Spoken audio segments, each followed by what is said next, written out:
ऑक्सीकरण वैसी रासायनिक अभिक्रिया है जिसमें किसी तत्व या यौगिक के साथ ऑक्सीजन का संयोग या किसी यौगिक से हाइड्रोजन का निष्कासन होता है, यानी हाइड्रोजन अलग होता है।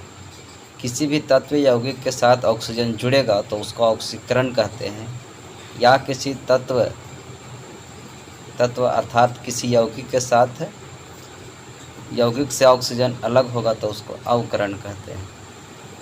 यानी किसी तत्व यौगिक के साथ ऑक्सीजन का जुड़ना ऑक्सीकरण या हाइड्रोजन का अलग होना ऑक्सीकरण कहलाता है।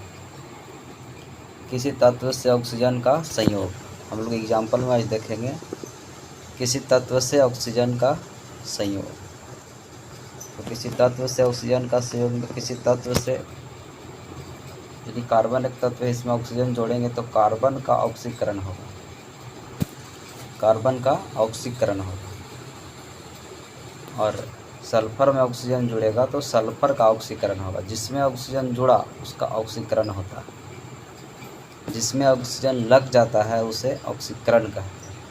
यानी जिसमें ऑक्सीजन जुड़ेगा उस तत्व का ऑक्सीकरण होगा, जिसमें ऑक्सीजन जुड़ जाएगा उस तत्व का ऑक्सीकरण होगा। जैसे हाइड्रोजन में ऑक्सीजन जोड़ दिए तो ये बन गया H2O, यानी हाइड्रोजन में ऑक्सीजन जुड़ा तो हाइड्रोजन का ऑक्सीकरण, ऑक्सीजन में अगर हाइड्रोजन जुड़ा तो ऑक्सीजन का अवकरण हो जाएगा।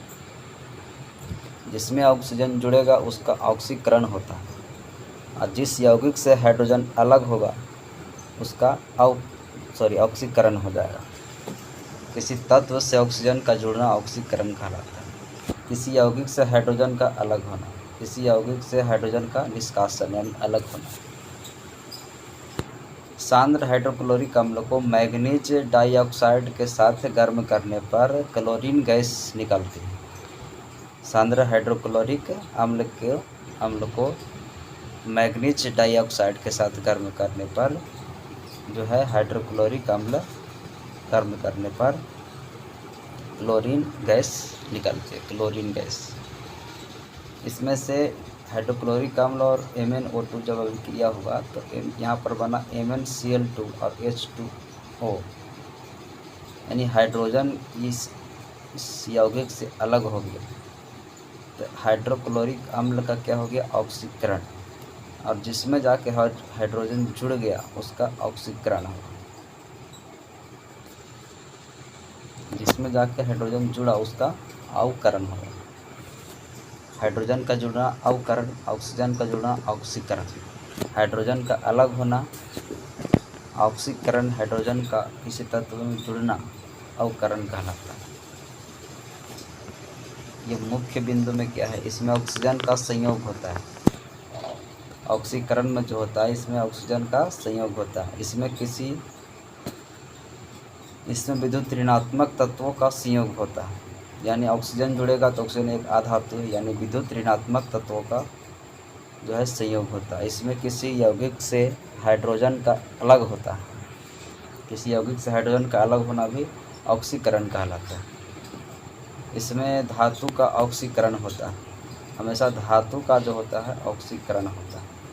धातु कैसे पहचानेंगे, जिसके अंतिम में यम लगा हो, जैसे सोडियम, पोटेशियम, मैग्नीशियम, इसमें भी धातु है तो उसका क्या होगा, ऑक्सीकरण होगा। धातु का हमेशा ऑक्सीकरण होता है, धातु का हमेशा क्या होता है, ऑक्सीकरण। इसमें इलेक्ट्रॉन का त्याग होता है। अगर कोई धातु है तो इलेक्ट्रॉन का त्याग करेगा, स्वाभाविक बात है। अगर कोई भी धातु है तो इलेक्ट्रॉन का त्याग करेगा, यानी 1, 2 या 3 इलेक्ट्रॉन रहते हैं तो ये त्याग करेगी। धातु के अंतिम सेल में 1, 2 या 3 इलेक्ट्रॉन रहते हैं, ये त्याग करता है। इसमें इलेक्ट्रॉन का त्याग होता है। इसमें विद्युत ऋणात्मक तत्वों के अनुपात में वृद्धि होती है। इसमें विद्युत ऋणात्मक तत्वों के अनुपात में वृद्धि होती है। जब त्याग करेगा धातु जाकर ऋणात्मक तत्वों में जुड़ेगा, तो इसीलिए विद्युत ऋणात्मक तत्वों के अनुपात में वृद्धि होगा। क्योंकि जैसे सोडियम धातु है, क्लोरीन अधातु है, ये इलेक्ट्रॉन त्याग करके इसको देगा, तो विद्युत ऋणात्मक तत्वों के अनुपात में वृद्धि हो जाएगा,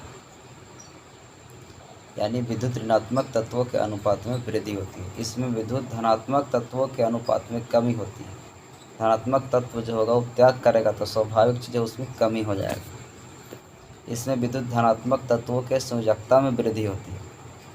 इसमें विद्युत धनात्मक तत्वों के संयोजकता में वृद्धि होती है और इसमें ऑक्सीकरण संख्या बढ़ती है। इसमें क्या होता है, ऑक्सीकरण संख्या क्या होता है, बढ़ती है। इसमें ऑक्सीकरण संख्या बढ़ती है। तो इतना बात दिमाग में पहले बैठाना। ऑक्सीकरण किसे कहते हैं, तो किसी ऑक्सीकरण वैसी रासायनिक अभिक्रिया है जिसमें किसी तत्व यौगिक के साथ ऑक्सीजन का संयोग या किसी यौगिक से हाइड्रोजन का निष्कासन होता है। किसी भी तत्व में अगर ऑक्सीजन जुड़ेगा तो उसका ऑक्सीकरण होता है, हमेशा धातु का ऑक्सीकरण होता है।